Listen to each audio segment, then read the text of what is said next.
Hello. So I have been reading The Other Shore by Thich Nhat Hanh, and beautiful, beautiful things arising around it. And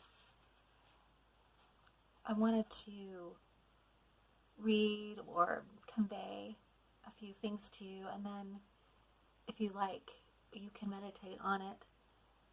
And I think this meditating on this understanding is a beautiful, beautiful thing, and it's one of the things that drew me to Zen practice and kind of that understanding of the let's see, it's called the, the instantaneous enlightenment or understanding, that enlightenment is already here. It's nothing that we don't have to work to gain it. We get to just be present. And I was so drawn to it that a part of me wonders or thinks that perhaps in a previous lifetime that I was involved in some of these practices. And so I get, every once in a while, I kind of sway between this middle path or experience or the path of loving compassion, of devotion, non-dualistic devotion, and it feels like it's like whatever arises, whatever I come to pass, it's a new flavor, it's a new way of, this walk that continues to happen. There's so much I could express, and gosh, right now I'm also listening to Law of One, which I became aware of it, and as I started listening to it, I felt like I've heard this before, but of course I can't locate a place that I listened to it before, but I feel like I've heard it before.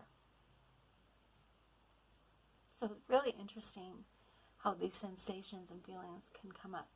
But here's the story, and feel free to meditate afterwards.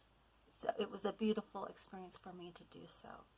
The Heart Sutra teaches that all Buddhas in the past, present, and future are capable of attaining enlightenment. But if there is no self, who are these Buddhas of the past, present, and future?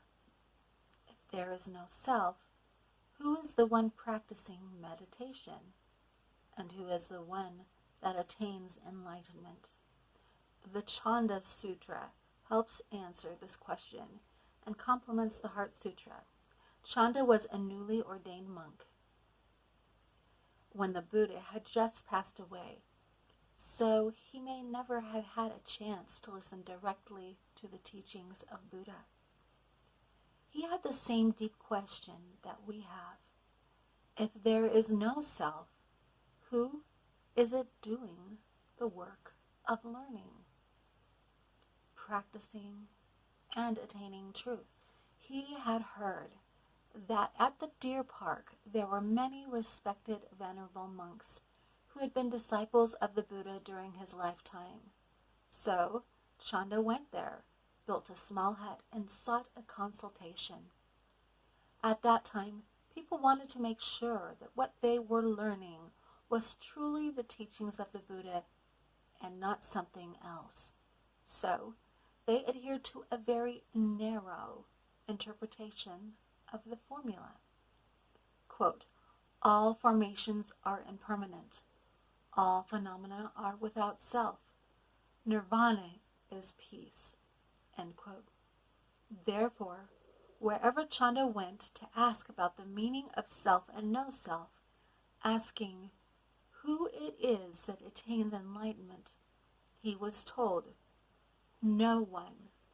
The Buddha said there is no self. The monks were caught in the notions of being and non-being. Chanda wasn't satisfied. He had heard that Ananda, who had been the Buddha's attendant for many years, was staying at Kosambi, so he decided to go there to find Ananda. Ananda told Chanda, "I will help you," and I'm going to change one word from cause to condition. If one does not accept, does not grasp, does not stand firm in these ideas of a separate self, does not compare and measure a separate self that one is then caught in, then one will see that when the conditions are sufficient for suffering to arise, suffering arises.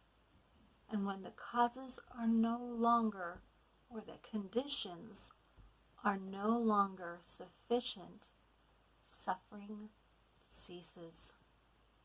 This means that although suffering arises and suffering ceases, there is no need for a self, and the ideas of being and non-being cannot be applied.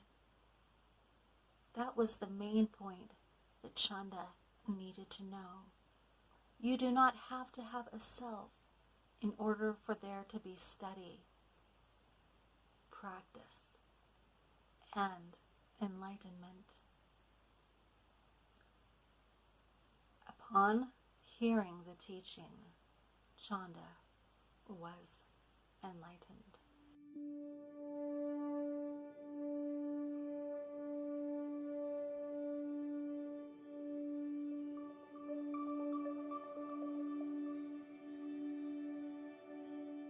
So I wanted to make note that after reading that, there was this beautiful awareness, but also